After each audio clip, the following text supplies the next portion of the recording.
La radio de l'identité locale à Aix-les-Bains et autour du lac du Bourget, Radio Grand Lac sur 92.1.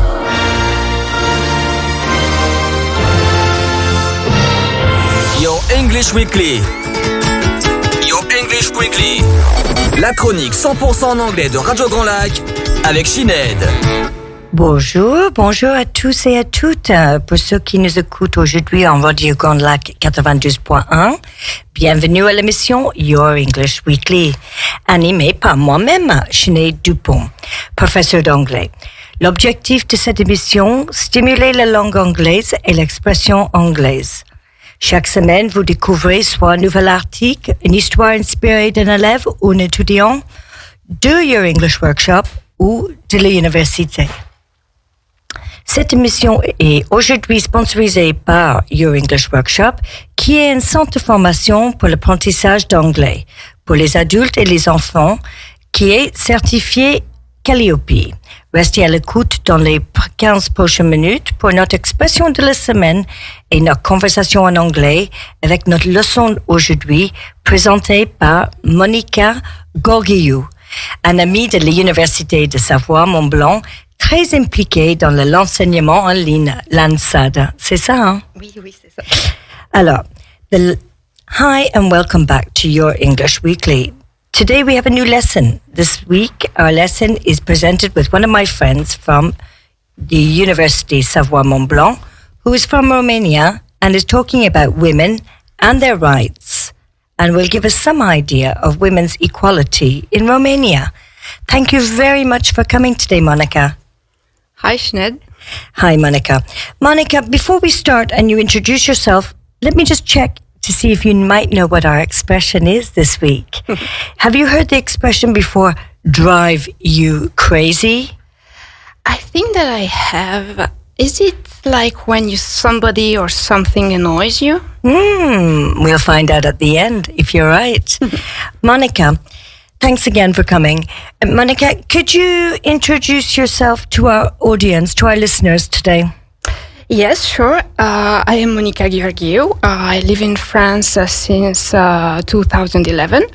I have double citizenship now. As you said, I was born in Romania, so I have a Romanian citizenship also, and I'm specialized in e-learning and e-learning platforms. Okay, so that's what we use.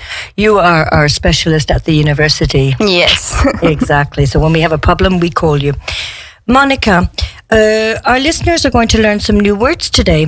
Can you explain these words to our listeners? The first word they're going to hear, or you are going to hear, is symbolizes. What does that mean, symbolizes? Symbolizes means to represent something using a symbol. For example, a red light on a traffic signal symbolizes stop, or a dove may symbolize peace. Okay, great. To advocate. Advocate. Advocate as a verb means to support a cause. Someone who advocates for a cause is usually a person who is passionate about a particular subject and works to promote it. Okay. And the basis of universal suffrage, basis. Basis means foundation, something that everything else is built on. The basis of a house, it is foundation. Okay. And the suffrage? Suffrage means voting and the right to vote. Ah, yes, of course. And omitted? Omitted means left out, set aside. Okay. And what about territory? Territory is generally a piece of land, a larger piece of land. Okay. Dictatorship? Well, dictatorship is in a certain way the opposite of a democracy. A dictatorship is a form of government in which an individual or a small group of people hold absolute power. Okay. The people in a dictatorship have no say in whatever happens. Okay. Void. This means empty. Void means empty, with nothing in it. Okay.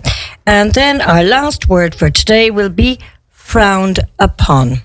Frowned upon means something that is disapproved. For example, smoking inside is frowned upon. Ah, yes, of course. Okay, great, Monica. So tell us, you're going to talk to us today about women, about the rights, about the 8th of March, which is tomorrow, which is Women's International Day. Yes. Okay. Tomorrow, as you said, is the 8th of March, and it is called Women's Day, but it's more accurately, it's the International Day of the Fight for Women's Rights. And you know, Sinead, it is also my mother's birthday. Ooh, she was born on the right day, wasn't she? I don't know if she would say that, but anyway, happy birthday, Mother. So for today, in preparing for this day, the 8th of March, I was thinking about today, tomorrow, and yesterday. And let's talk about what happened yesterday, about before, about history, and of course, how women used to live in Romania. This day, the 8th of March, symbolizes the ongoing fight for women's rights and gender equality. I believe that others before me talked about the right to vote already and how women started to fight and advocate for their rights. The origins of this fight can be traced back to the beginning of the 18th century, when women began to organize the fight for their rights, especially their right to vote. The right to vote is linked to the principle of one person, one vote. This is the basis of universal suffrage. And when I say universal, of course, it is never universal. Not every human being has the right to vote. For example, babies don't have the right to vote. So under 18s and non-citizens are usually not allowed to vote. And what was it like before? Well, in democratic countries where voting existed, only some people were allowed to vote. And who were these people? Usually people who had properties and were wealthy. And in the 18th century, right around the French Revolution, when people started fighting for universal suffrage, it meant male suffrage. Women were totally omitted and were deliberately excluded. In France, women obtained the right to vote for the first time in 1944. And maybe that's just a number for us, but let's try to think about the meaning that it had in the lives of the women in our families. If she were French, my grandmother would have been the first woman in my family to have the right to vote once an adult. That means that my great-grandmother wouldn't have had this right once she became an adult. And you know, Sinead, these women were part of my life. I knew them. So history isn't that far away. As I said before, today I'm French, but I come from Romania, as my grandmothers, and more precisely from Transylvania. So what was it like there? Some women in Transylvania had the right to vote early in 1918, while this territory belonged to the Austro-Hungarian Empire. They unfortunately lost this right as Transylvania became the part of Romania after the First World War. There was a feminist movement in Romania also, and they fought for the right to vote, but it was not entirely supported by the most progressive politicians in the country. They instead supported women's contribution to the people's moral education, with their role being to sacrifice themselves for the nation and family. Women regained the right to vote 20 years later, in 1938, but during the war, there were no means to have actual elections. After the war, a new regime came into place, and it was a dictatorship. We did get a new constitution, though, in 1946. Romanian women acquired the right to vote. However, these 43 years are void, in my opinion, because we were not allowed to vote freely. After the revolution, in 1989, when Romania became a democracy, the first elections were held in 1990. And that makes my generation the first generation of women that was able to vote freely all their lives. You see, Sinead, history is not always very far away. No, not at all. Okay, but tell me, so what was it like then during these 45 years of dictatorship? You just said that women voted, but was it really voting? Was it gender equality? Was it... Well, I don't think that gender equality was achieved. Women were allowed to vote, as were men, but as I said before, it was meaningless. Voting didn't mean anything, and Romania was still a very traditional country with traditional gender roles.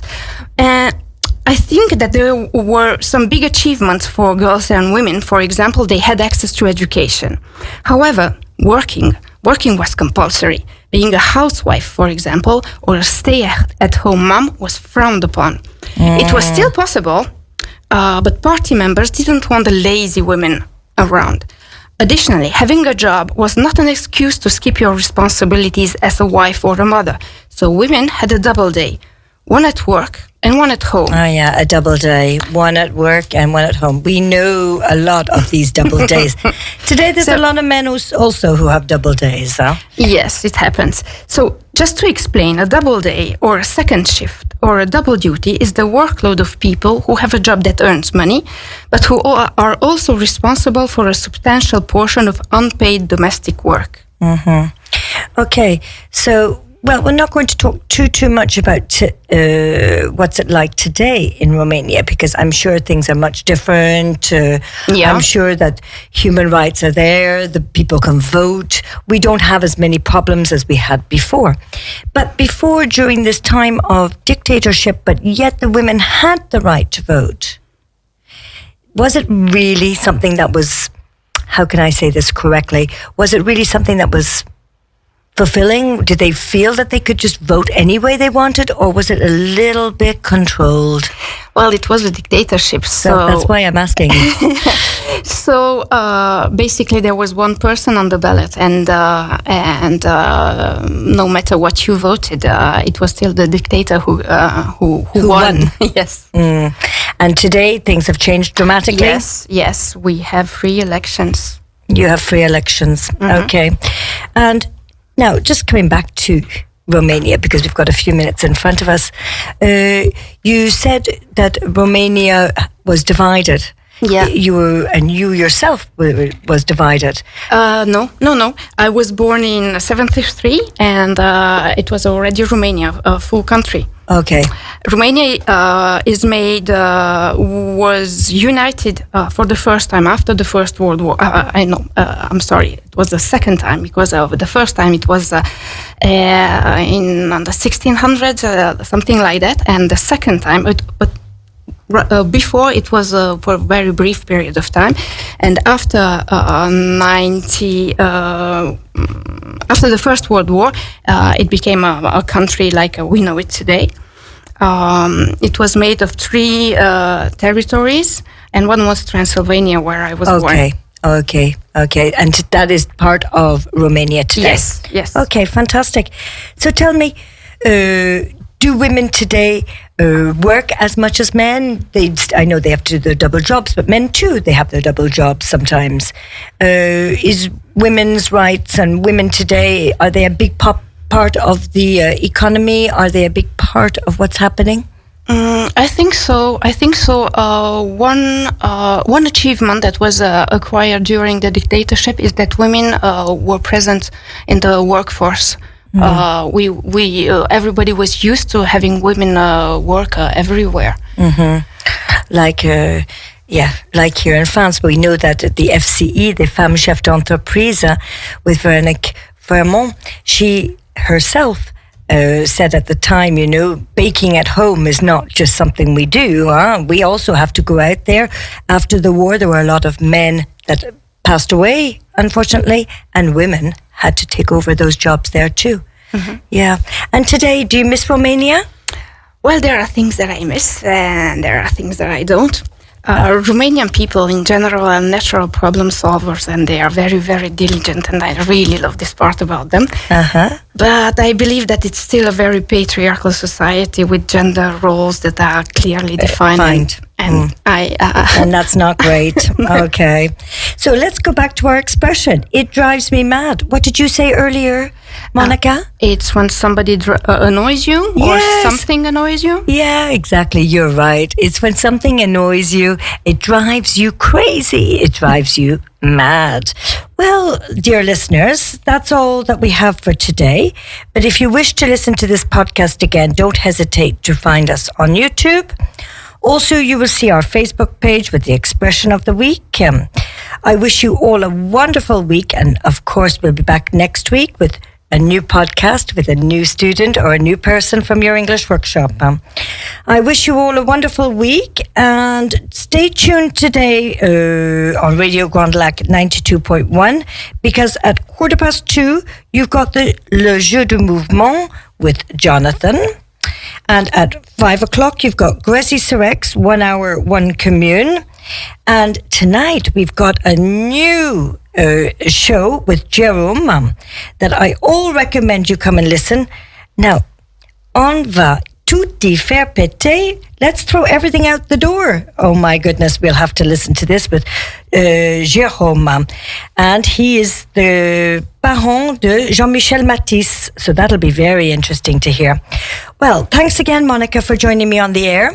Thank you for having me. I had a great time. Thank you. Bye to you from us at You.